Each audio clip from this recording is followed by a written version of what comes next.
We are in our sixth session on Orchos Chaim of the Rosh, and we're starting today with Sivan Mem Vav. When you begin to do something, you should look at the end.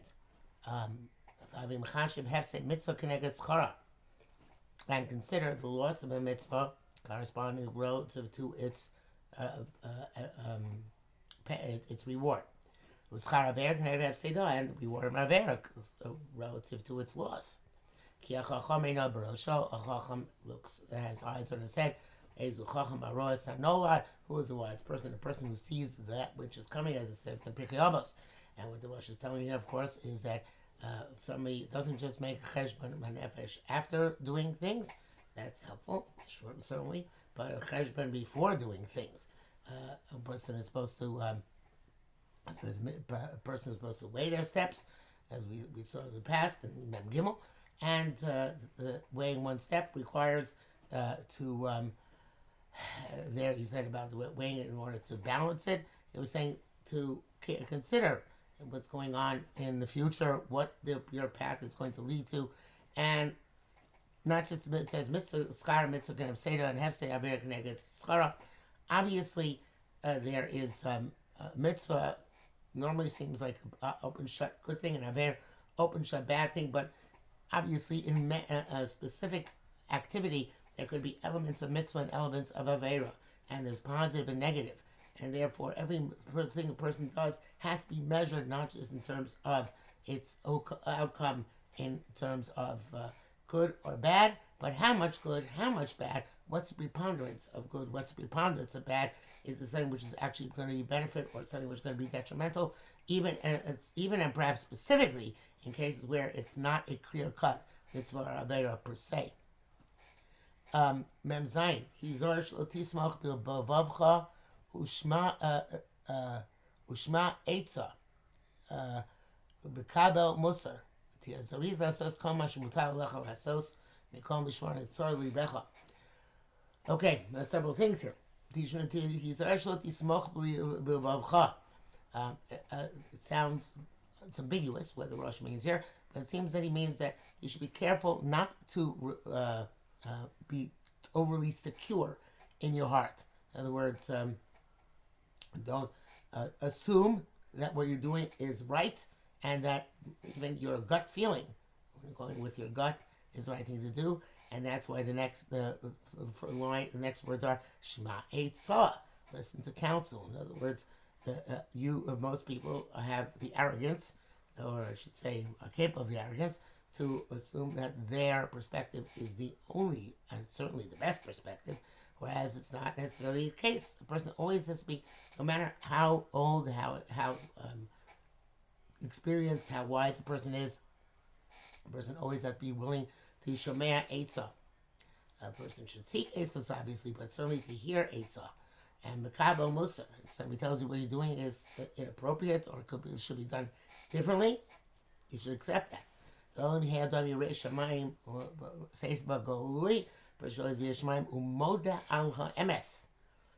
of the most important traits one can have in acquiring a Torah, obviously, but living life, to have the humility to be made al emes when a person is shomei etza, a person is mekabel musar.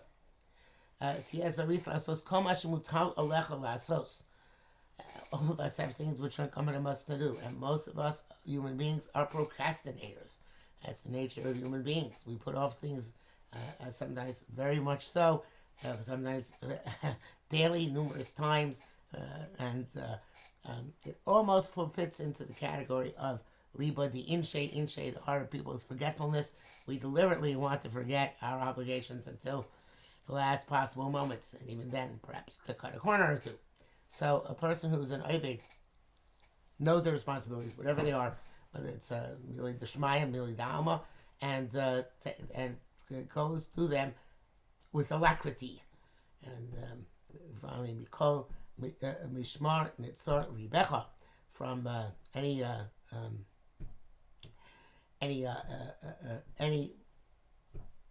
anything which, it's interesting pasuk. It's the main ways to translate it, but I think in this this context, the Rosh is saying that there are all sorts of guard units who may come to assault your heart. In other words, all sorts of distractions, which are going to come because a person is a procrastinator, a person doesn't like Shemei Eitzah. So therefore, Mikol Mishmar, the Tzor Libcha, can make sure your heart is safeguarded, right, from all those things, Oni Mishmaros, which are come and try to stop you, and to impede you, to stand in your way. So the person has, obviously, the thing a person has to do has to come from the heart, from a person's rotzah. So therefore, a person has to make sure not to safeguard one's lave, keep it diligent and quick to do the Ratzon Hashem. Memches, al takumi mitascha ki'ish atzel. Don't get up from your bed like a lazy person. But rather with speed in order to serve HaKadosh Baruch Hu. Right? As kaneh ratzka tzvila asos tzana bi iskaber kari. So tzana bi cheshvan. So iskaber kari means to get up with a lion-like drive. And this is mentioned in Shulchan Aruch too, the beginning of Shulchan Aruch. And in the old days it was much harder because it was very cold in the winter, and they didn't have the modern conveniences which we have today. On the other hand, they went to sleep on time. They didn't have the lights which we have today. But whatever the excuse may be, or whatever the possibility making more possible may be, nevertheless, the bottom line is that the way a person gets up in the morning shapes how he greets the day and how he functions the rest of the day. And unfortunately for us, most of us today have become experts in this use of the snooze alarm. It's an amazing modern invention, which I too use, and this is sometimes to great detriment, because snooze alarm means that you don't get up kari, you get up gradually and lazily, and you're okay because you have the capacity to have your alarm ring another 5 minutes. So obviously a person has to have the attitude in the morning, if at all possible, and I give myself most of this, not necessarily anybody else, is to rise quickly and diligently, and that will have an impact on a person for the entire rest of the day. Memtes. This also has to do with running to shul, going quickly to shul, doing things with visas. Even at a time like we are now, today, in the time of coronavirus, a person might daven at home, so a person should actually go diligently to daven at home too. It's really to the avodah of tefillah, not necessarily to the place of tefillah, although that may be true as well. But the avodah of tefillah is something which a person should make the start and the morning, of course, and it should be something which a person goes to with as much alacrity as possible. V'shamata raglecha, pen yumatu nafos. How this we take them in push-up shot. If you're going to shul, make sure that don't go in dirty shoes. But I assume that also means don't get distracted and deviate and go somewhere which is going to make your legs figuratively dirty. Very often on the way to going to daven or do other mitzvahs, our legs have a mind of their own, and they take us to different places. So neither literally nor figuratively.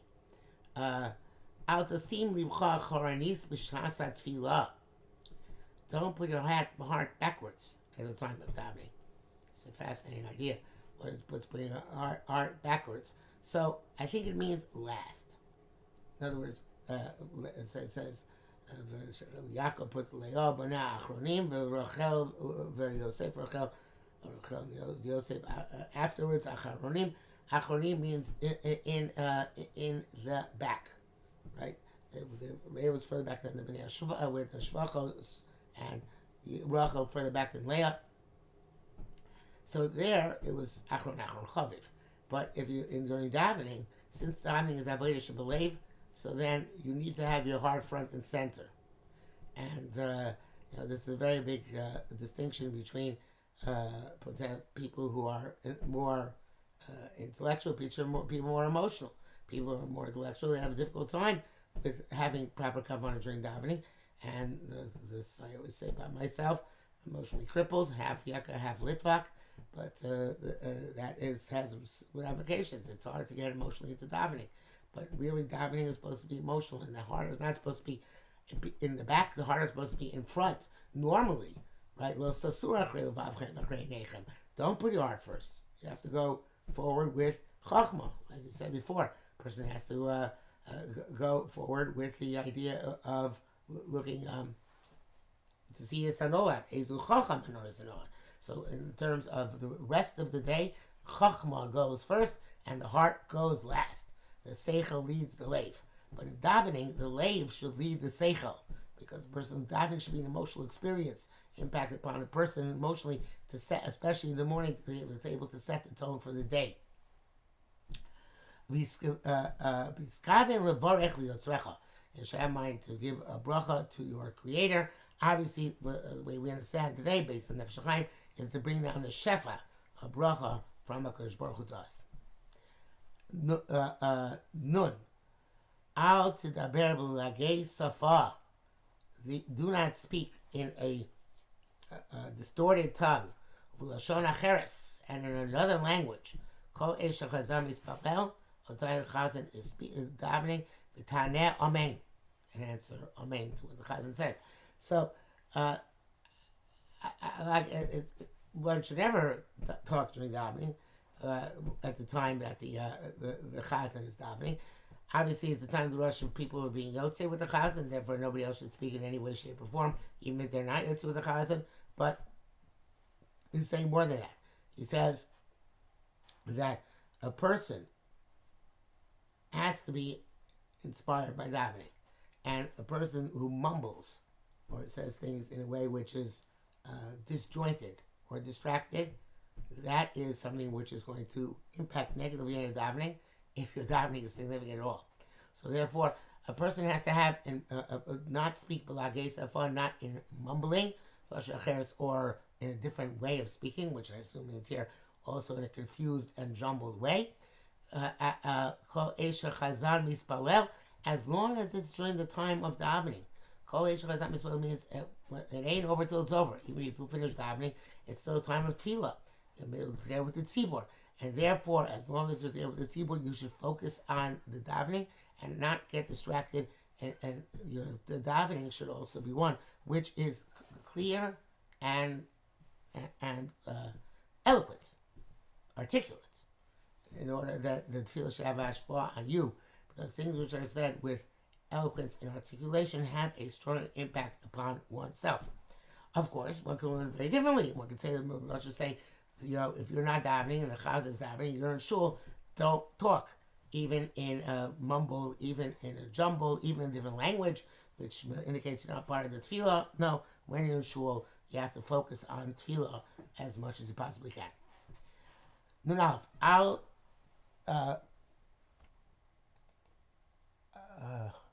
tinsheh, which in this case means do not get distracted. Pigias, in other words, don't remove from your mind. Don't, like Yidhan Nosheh, right? This move got displaced from its proper socket. So do not remove from your mind Pigias Amaves, the ultimate of incident or the damage or that you will meet up with death. Shetavot pitom, that can come any time. Remember that you're going to be judged. Obviously, the person who is subject to potential attack from the Yetzer Hara, I'll say, Yazkilu Yom HaMisa, and in general, it's good in order to understand that we have to accomplish in this world that we are mortal and that we are, to a time that is finite, and that we have something which we're put here for, and we're going to give the Gedin V'cheshbon for it. So most people, especially in most situations, especially younger people, they try to remove the whole notion of death from their minds in order to be able to be what they think is happier or more positive. But in fact, thinking about death is something which can make a person positive because it makes a person realize that they have to accomplish things in this world and they have to die, so to speak, a heroic death. Not heroic death on the battlefield, but one which will do them justice and when they come to Mamad Adin. So therefore, not to remove the idea of the Pekiyas of us that death can come any time from a person's mind should be something which spurs a person to activity and accomplishment and to uplift oneself. Base, Al Tisa Seik Mitzvah Kedei L'Kabel Pras. Obviously, we know from Pirkei Avos, but don't be involved in mitzvah in order to get reward, but rather for the mitzvah itself. Don't distance yourself from the Averos because of the punishment which they come from Averos. Avod me'ahava, rather serve HaKadosh Baruch Hu out of love. That doesn't necessarily require much explanation, but just to point out, it's not that you're not aware you're going to get reward or punishment. Obviously, there's that awareness, but the main reason why you're doing it should not be for that, but rather for Ahavas Hashem, because you want to have a special relationship with HaKadosh Baruch Hu. We want to have a special relationship. That's have to do with this avodah out of love, not out of any sense of fear, not or a sense of reward, but rather because we want to transcend those ideas of reward and punishment and be good, uplifted, refined, lofty spiritual people.